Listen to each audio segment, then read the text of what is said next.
Welcome back, everyone. Brian from Apex Detail. This is the second installment of the series. We're ready to jump back on the 37 Hudson here. We have a lot to do, so let's get to it. We need to clean the painted surfaces, get ready for a bit of paint correction and turnaround. We are not cleaning with free-flowing water, a hose, or pressure washer. We're using a waterless method, rinseless, with a little bit of steam. The seams and the grommets and the seals are not what they used to be at this age. They are not functional anymore. We don't want to cause stains. We don't want moisture getting down in the engine compartment. So we are going to use the rinseless method today. Let's jump right into this. American Detailer Garage wipeout in the Marilex sprayer today, teaming up with the steamer that I have fired up to help clean out the seams and some of the rubber trim.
Hudson is now clean. The paint's clean, ready for correction, almost.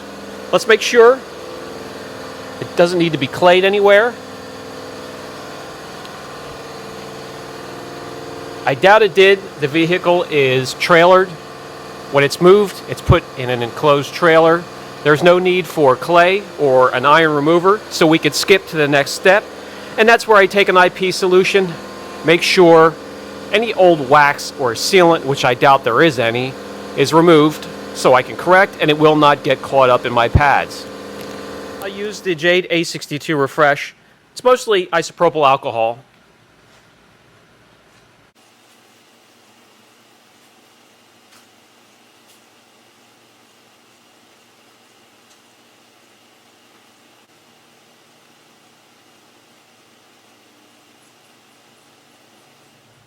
Went around the car completely with the A62, removed any old waxes or sealants.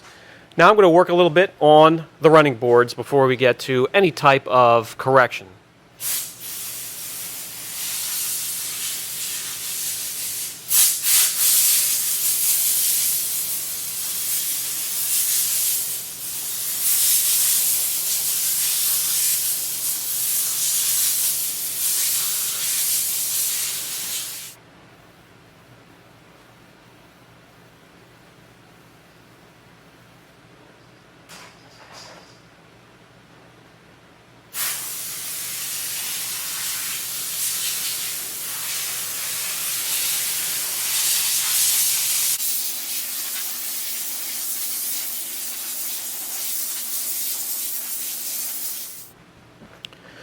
Used a combination of a rinseless and some forced air to blow the grit, loose dirt from in the tracks of the running boards there. Now I'm going to come back with the wipeout and combine the rinseless with the steamer, and we'll get those areas completely clean.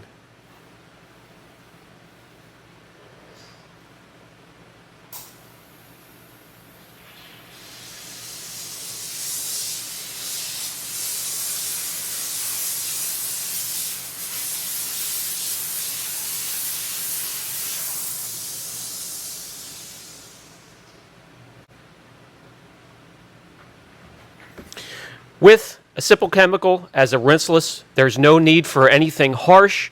Combine that with steam, and you can pull off serious amounts of dirt.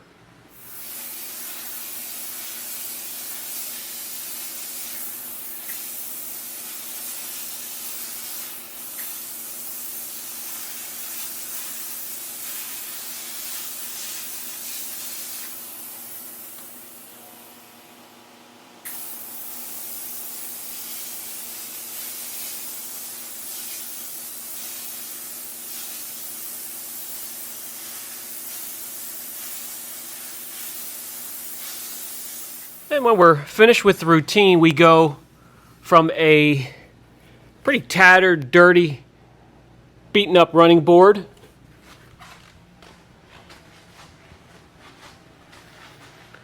to one that's clean, refreshed, I mean for the age anyway, and just needs a bit of protection. And that will be the cherry on the top at the end of this process. We can now pay attention to the painted surfaces, and I can introduce you to a term, overcorrection. Yes, there's such a thing, overcorrection. This is a prime example right here. In the 1930s and the 1940s, these bad boys were not rolling around with glass perfect finishes. The paint, the spraying of the paint from the can to the surface, it wasn't possible, it wasn't achievable. We didn't have the tools and the pads and the liquids to even achieve something like that back then. So when we're looking to restore finishes, bring them back to life a little bit, we have to think about overcorrection and keep these original vehicles, especially if they're correct, and they are original, we want to keep them looking pertinent to the time area that they came from. There are some that do want to go for the overcorrected look, and that's perfectly fine. I'll do that. This vehicle here, we're not shooting for that target. So we're going to have to do a couple test spots, quite a few, and we're going to start with the least aggressive method necessary to achieve what we're looking for here.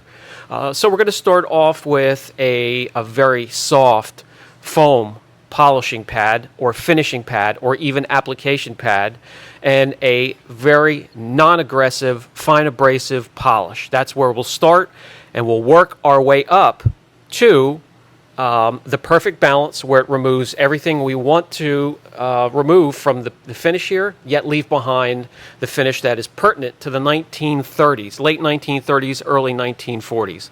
Let's get started. As Junior works on the chrome with the same chemicals we used yesterday on the wheels, we're going to get some measurements on paint thickness. Remember, from factory, you're usually going to look at 5.5 to 6.5 mils. Here we're looking at 2.5 mils from the base of the substrate up to the top of the single stage. That includes primer and the single stage lacquer or enamel. As we come down to these areas here, it's going to be even less. So these are the areas we have to be careful with. You're obviously going to find the thickest areas up here. 4.8, that's even lower than normal, but normal for the year of the car. 3.8. Now, we're definitely going to see seams where the roof was put together, where we're going to have readings off the charts. Let me find one for you so you can see what that looks like.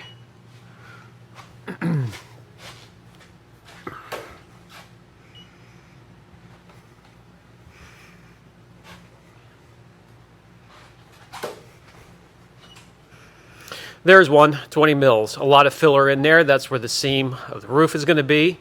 And you'll find those areas here and there, but for the most part, it's going to be a less than stellar 5.7, that's not too bad. Can work with that. 2.3.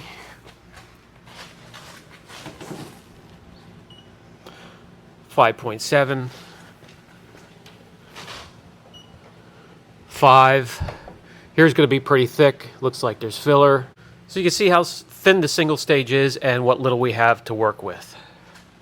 With a couple test areas masked off, the first combination we're going to try is a wax pad. This is just a very soft application pad. And the Megs 83, which is a cleaner polish, very fine abrasives. Normally when it comes to pads working on single stage, it's going to be some older pads that I've kept hanging around. I don't have a used application pad, so we'll break one of these out. When it comes to microfibers, it's going to be older ones that are short nap. Single stage, older single stage, this is very old single stage, is very absorbent.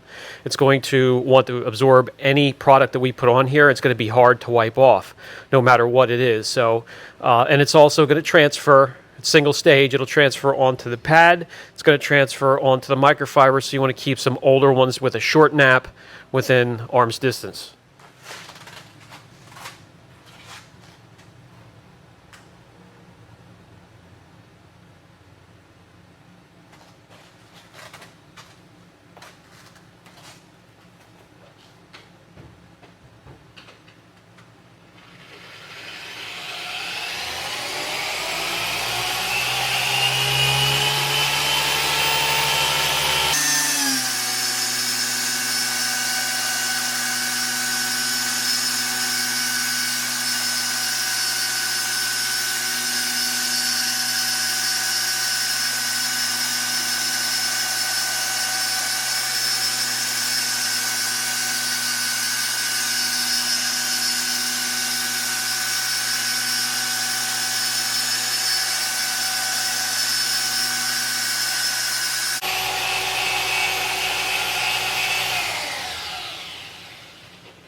There's the transfer I was talking about, the single stage onto the pad.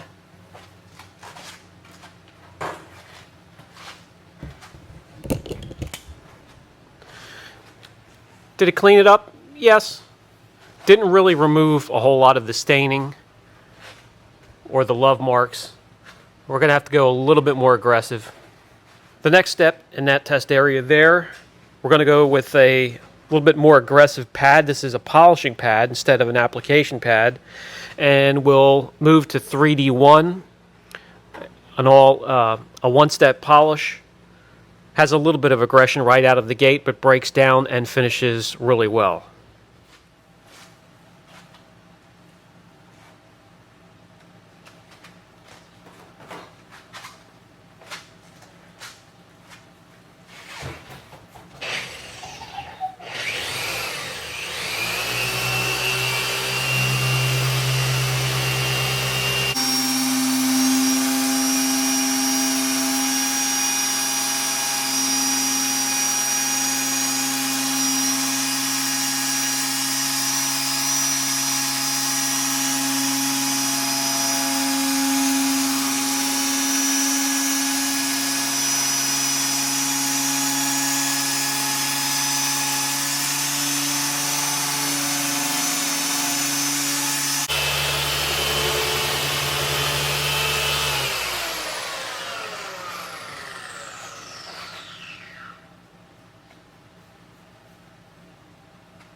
There again, the transfer.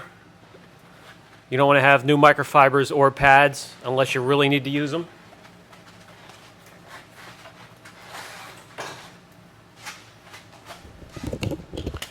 And as we take a look, this is more like it.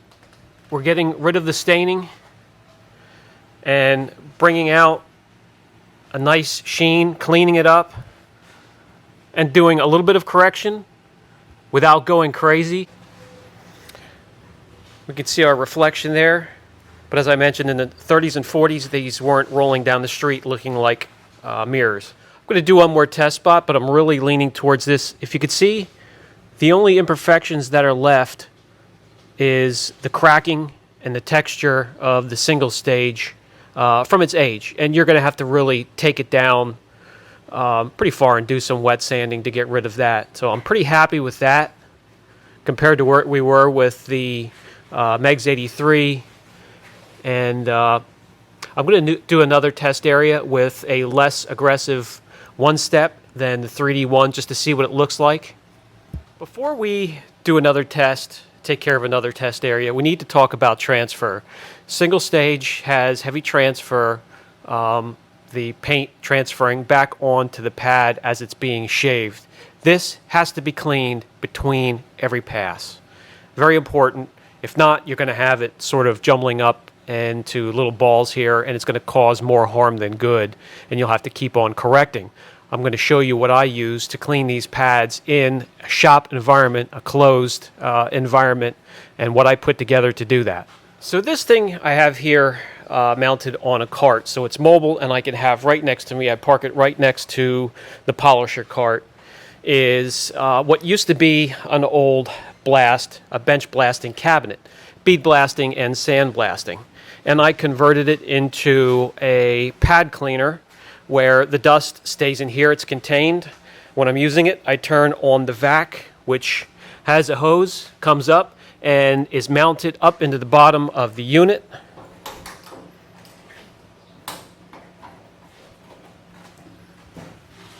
So when you're cleaning off the pad, it falls down below the grate here. It'll go down into the hose, down into the vacuum. We don't have to breathe it.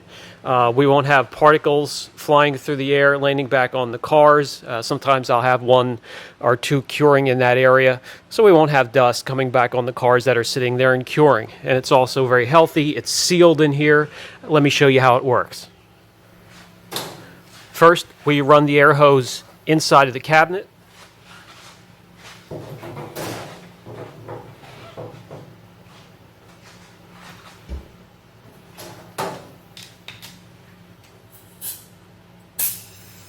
Hook up an air nozzle.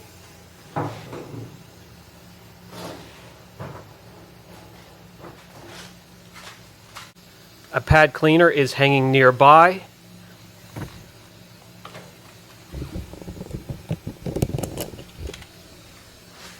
So we fire up the vac. As you can see, plenty of vacuum to pull the dust particles in the hose and down into the vac.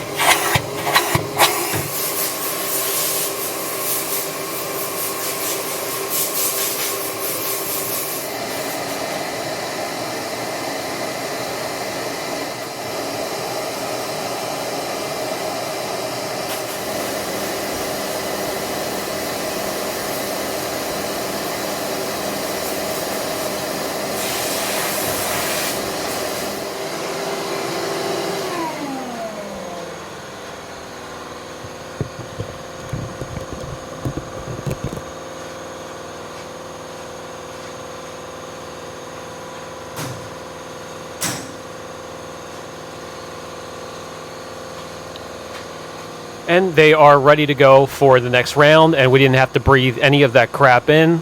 It's down in the vac. Let's get to it.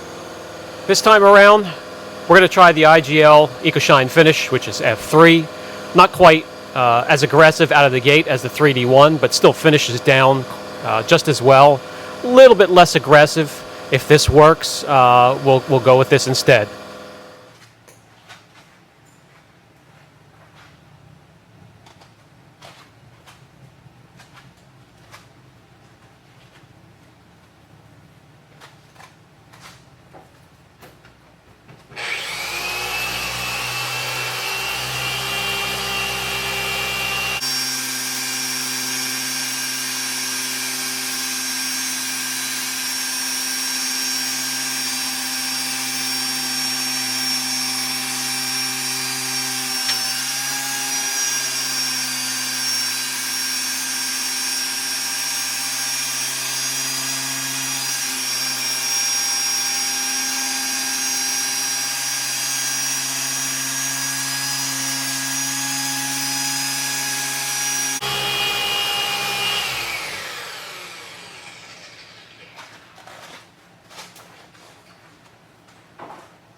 Okay, not bad.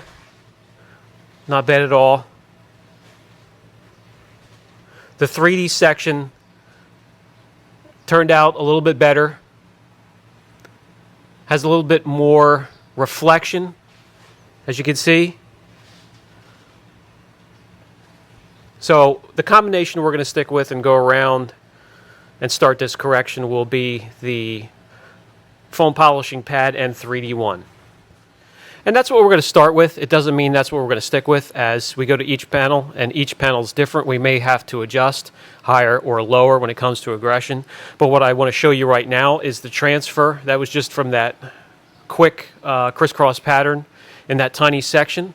Have a bunch of these laying around, or clean this off if you only have one pad between every pass. Let's take a look up close what type of transfer this leaves on the foam. As we look at the pad through the microscope, this gooey mess here is the fluid, the polish, that has mixed with the single stage that we picked up and removed as we're shaving that single stage, and it turns into that soupy mess, clogging up the pores and making the pad less effective.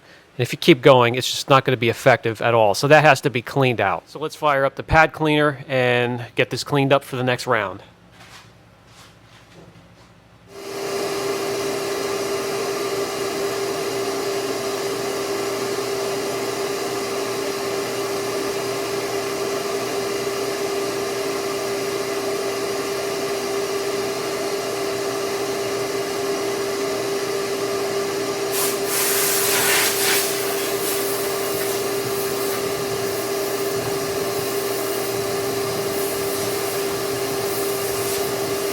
Pad now clean and ready for the next round.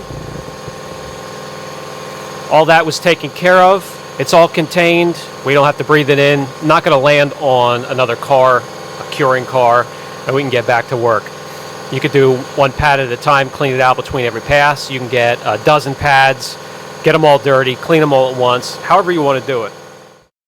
That will wrap it up for this episode. I'll catch you in the next episode where we work around some of the tattered areas of the single stage where it's pretty much worn through to the primer, or it's chipping off completely. I'll show you how to work around those areas safely. We're going to continue on with the correction, and if you have any questions at all, again, don't hesitate. Brian from Apex Detail. Catch you in the next video.